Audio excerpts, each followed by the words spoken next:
Dexter Hercules. I'm from London. I'm a drummer, as you can see. I'm trying to play the drums.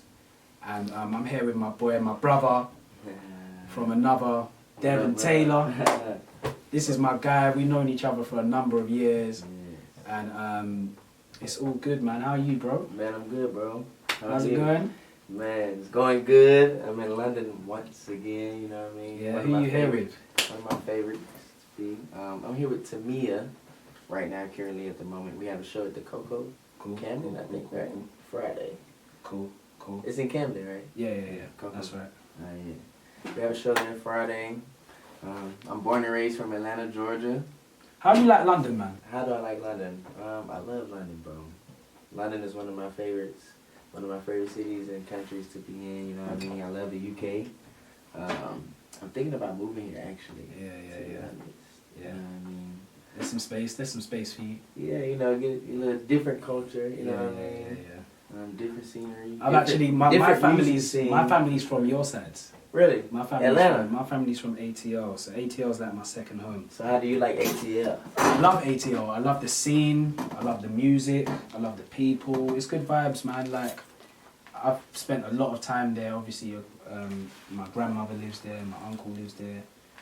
So I've spent a lot of time in ATL, man, and I think there's some ridiculous drummers over there. Oh yeah, for sure. We got a lot of killers. Yeah, it's crazy. And there's some really good drummers over here as well. Who did you grow up listening to? A little bit of everybody, bro. Honestly, Vinny, Dennis Chamberlain, Billy Cobham. A lot of my friends: Ray Marshall, C.J. Thompson, KAZ and Green, Jordan, Peasy, Preston Stevens. Oh, a lot of those guys from ATL. Yeah, a lot of them from ATL. Yeah. Who else did I grow up listening to, bro? C.J. Thompson, Chris Key. Yeah. Thomas Pridgeon. Yeah. Ronald, of course. Ronald Bourne. Eric Moore. Number of cats, bro. Yeah. A lot of those guys. I must say a lot of my influence came from like my peers though. Right. Not necessarily like the people that I listened to. Like some of it came from them too as well. But like a lot of it came from just like my homies, like us sitting around. Yeah, just sitting and shedding, right? You know what I'm saying? Just sharing information. Not necessarily shedding, but just sharing information like on drummers who they're listening to, you know. Plus sharing different music and of course shedding as well. And just like our relationship, you feel what I'm saying? Yeah. Like, it's the same over here, man. A lot of the guys that I'm influenced by are the guys that I hang around. Yeah, like, for sure. Like Ginger, like, you know, Jonathan, Ginger, like me and him live 10 minutes away, like 5 minutes away from each other. Yeah, for sure. So we're born and raised from the same area. Another drummer, Tones. Oh yeah, I know those guys are like two of my best friends, man. So like, sure. I grew up like with those guys. So like a lot of us kind of, you know, when you're from a certain area, you all kind of have like a similar sound kind of thing. Right. Do you know what I mean? But then we all sure. kind of branched off and have, you know, different influences and that kind of thing. There's loads of, you know, UK drummers that are amazing, and there's like loads of the influences here, like, you know, the music that we kind of listen to, that all plays a part. Do you know what I mean? Like UK house and garage and grime and that kind of thing. Yeah, for like, sure. That's all kind of influences in my playing. A lot of it is to do with the music. You know what I mean? So I know you guys got the trap. The trap. Yeah, that's the sound. That's the sound of the ATL. That's the ATL, baby. Yeah. Do you use a lot of that in your playing? Just depending on the gig, depending on what I'm doing. You feel me? Like, it's easy for me to play it because it's just in me. It's in my blood. I'm from Atlanta. I'm from the city. So it's super easy for me to play it, but it's really just depending on like what style of music, what gig I'm on, what genre. What do you have a preference? Do you have a preference of style? No, if you could pick, or I mean, I don't really have a preference. I like all genres and I like all styles of music. Yeah, I like to be flexible and even in all genres. You know what I'm saying? I don't want to be weaker or stronger in this genre or in this genre or this genre. Absolutely, yeah. What about you? You have a favorite genre? Nah, I don't. You know, I mean, like, obviously, I grew up playing in church. No, of course. You know, gospel. So that's always gospel. Is always home, I take it back. Go on. Gospel is actually, it may be my favorite genre, only because like when you're in church, it's a outside thing, of jazz, like you can, you know what I'm saying, express yourself. Not necessarily like just go ham and like play over everything, but you get a chance to play like a little bit more than what you would normally play like on a gig, you know what I'm saying? Yeah, like, I always say like playing in churches, that's the only experience that I have, that when you're playing, like, it's kind of more, it's because it's, this spiritual, do you know what I mean? So there's a lot of things that influence your playing that might not even just be musical. Right.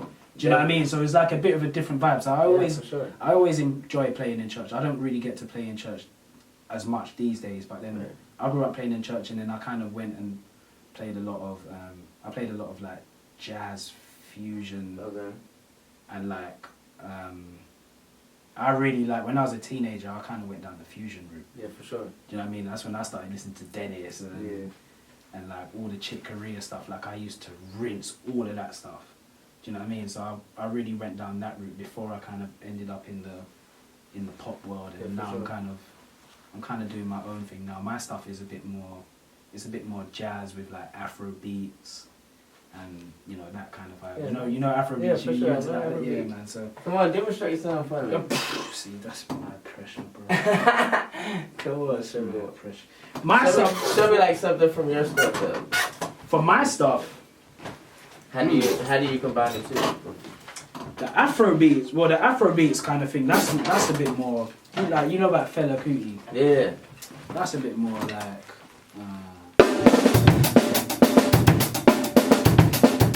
So what? When you do the trap jazz stuff, do you guys swing as well as play jazz? Yeah, we do swing. We swing on one song, and then it's a couple of more songs that we swing on as well. So yeah, but a lot of it's more like jazz fusion. Yeah, with like the trap jazz. But we do have a couple of songs that we wrote that we're swinging on. Let me see like a trap, like a. My swing is not good, but Let me see like a trap groove, like a proper. Oh yeah, alright. Proper, well, it's one of many. Yeah, of course. You know what I mean? Trap grooves, yeah.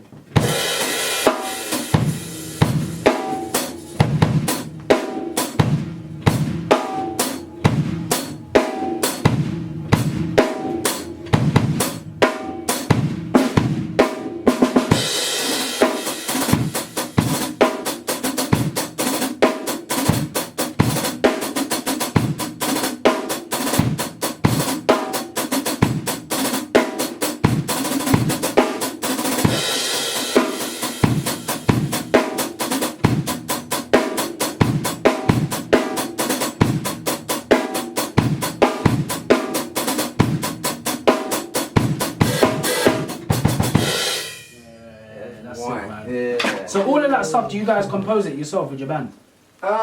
Most of it, yes. Yeah. Or a lot of it comes from Chris, really. The keyboardist in the band. Like he's already written like a couple of songs, and he just come to us with like a lot of ideas, and then we help him finish them pretty much. Or some of it he already has like ideas for, like whole songs written. You know what I'm saying? Him and our producer, his name is Cassius. But yeah, man. But the new album, we're coming up with like a lot of things together. But like some of the stuff that we're playing right now, a lot of it was composed from Chris and Cassius. Yeah. Have you got any music out there now? No, we don't. The EP is almost on the way. Done. Same here, man. We're done recording though. Same here. I've got some stuff. I reckon. I'm hoping my stuff's gonna be out by the summer, man. Yeah, for sure. Do you know what I mean? Yeah, so man. I've kind of got two EPs that I'm working on. One of them's a bit more. One of them's instrumental, and one's got like more songs with like featured vocalists on it and that kind of thing. Oh yeah, for sure. So that's what's happening. That's what's happening here. So let me ask you, what's so far? Yep. I mean, obviously you're here with Tamia. Yeah. But what's your favorite gig so far that you've done? That I've done so far? It was two. Rita Ora was fun. Super fun. That is fun. For those if you don't know, Justin was definitely fun. Yeah, of course. Bieber, that was like. I was gonna say if you don't know, me and Devon both played for Rita Ora. Yeah, for sure. So I played with her back in the day, and then Play with it. Devon came and took it to another level. Nah. You know what I mean? 2015, 2016. Yeah, you enjoyed that? That gig was cool. Yeah, that gig was cool, bro. Mm-hmm. That gig was fun. And Justin. Yeah, Justin was He's a drummer, yeah? Yeah, he is. He is. He plays guitar and he plays, I think he plays a little bit of keys as well. But more so he's super heavy on like guitar and drums. Nice. Yeah, definitely. But yeah, man, Justin, that was, of course, like one of my favorite gigs so far. It took me around the world, and that gig, like, it helped me out, and it showed me, you know, a lot of things. You feel me? Like, and it taught me like discipline and a lot of other stuff, man. Just being on that gig, like a gig of that size and that standard. You feel what I'm saying? Like, it's a lot of pressure on you, like, to hold it down and 100%. You feel what I'm saying? Like, make sure you're thorough, like, not just with your playing, but mentally as well. Like, don't get, you know what I'm saying, beside yourself. Like, stay humble. But yeah, man, that gig was fun, man. That was one of my first world tours. Okay. Yeah. Okay.